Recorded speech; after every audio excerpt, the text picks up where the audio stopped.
What up? Welcome back to the channel. I'm J and we are locked in.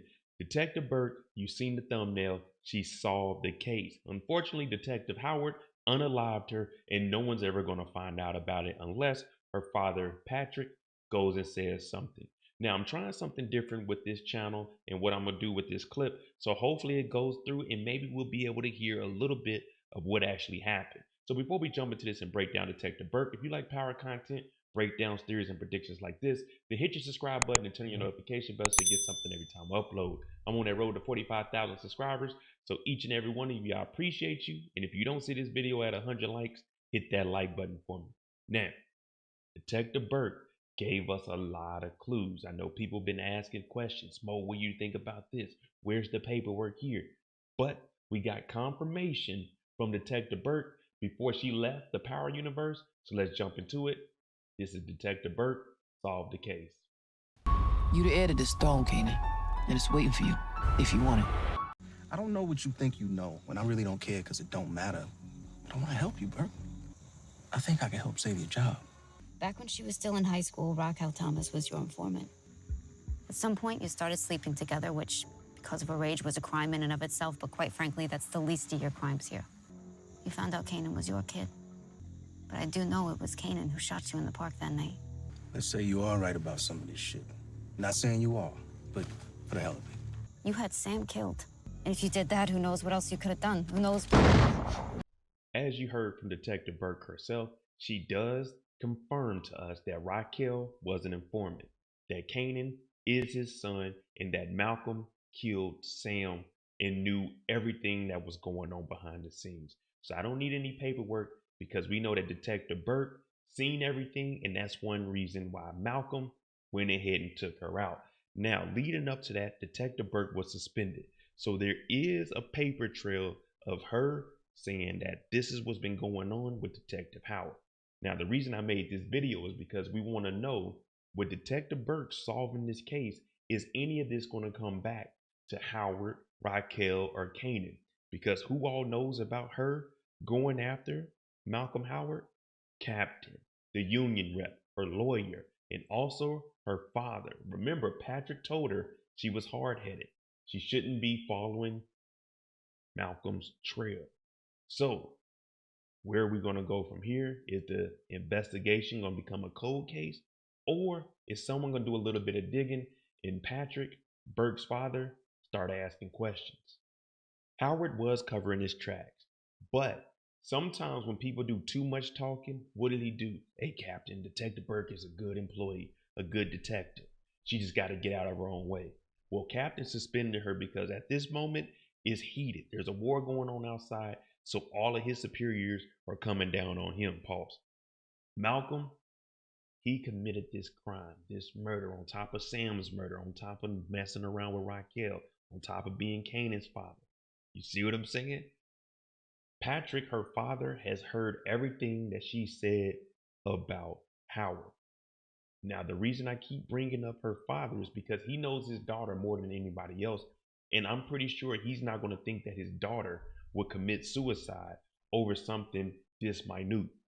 So, Detective Howard, he did give her his fingerprints and he removed her gun and gave her his to make it seem like a suicide. But it doesn't seem like this was as clean of a murder as it should have been, and it might backfire on Detective Howard. One of my predictions is Patrick. Now, I didn't want to see a backstory of Burke, but there has to be a reason they keep showing him and having him come down there.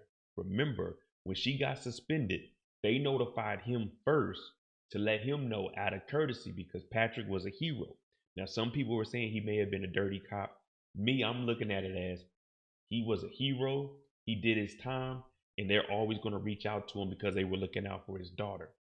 Now, he'll go down there and talk to the rep. He might go down there and talk to the chief. They're going to have a funeral. He might even talk to Detective Howard just to get a feel of the water and start asking a little bit of questions. Hey, when was the last time you talked to my daughter? Why was she after you so much? What was the relationship like? Because that's what he used to do. Investigate, interrogate. So her father, Patrick, is going to have a huge play in this series.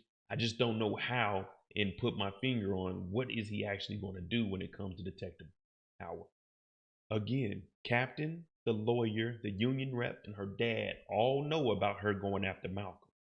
They also know that there's some discrepancies on her file about messing with the underage kids, Jukebox, harassing her, asking her questions, freeing the kid for shoplifting. But there's going to have to be an investigation opened on a suicide. Of course, we know the forensics aren't what they are now, but they're still going to have to look into this. They're going to have to ask questions. Was Burke suicidal? Which we just found out that Patrick, he's probably going to ask Howard a couple of questions because he doesn't believe his daughter would kill herself over this. So right now, that paper trail, we're going to have to follow that. Detective Howard, he's going to really have to tiptoe through all of this because he's been talking a lot about Burke, how he went to Captain, and everyone is finding out that she was piecing things together. And we also got to watch for the girlfriend, another person that knows about Howard messing with Rock, because in season 2, Burke told her that when she was sitting in the living room. Now, they broke up because Burke was in over her head pursuing a job. That's 5 people that we know that Burke was going after Howard. Questions are going to be asked. Burke isn't just going to commit suicide. You see what I'm saying? You following where I'm going? I'm waiting to see if this investigation is going to pop up, because as of right now, we know that Crown is dead, but we don't know if they're going to be investigating them on that whole situation. But we do see in the trailer for episode 2 that Howard says the feds are on the case. So whether that's looking into Detective Burke, she just randomly popped up dead. Crown, he's dead. The Thomas family, the mob. So right now, it looks like all roads are headed towards the Thomas family RICO, including Detective Howard. All right, let me know what you think about Detective Burke. We got all of the clues that we needed. She knew about Raquel being the informant. She knew about Raquel being underage and having sex with Detective Howard. She knew about Kanan. She knew about Kanan shooting Howard. And she knew that Howard got Sam killed. Man, it's a lot of stuff. And with her being dead, the investigation is wide open. So let me know what you think about Detective Burke. Do you believe that she got all the information correct, even including that Raquel was a criminal informant, a confidential informant, underage for Detective Howard? Let me know what you think. I'm Mo.J. If I said something to make you go, then hit that subscribe button. I'm on that road to 45,000 subscribers. And if you don't see this at 100 likes, hit that like button. Thanks for watching. I'm out.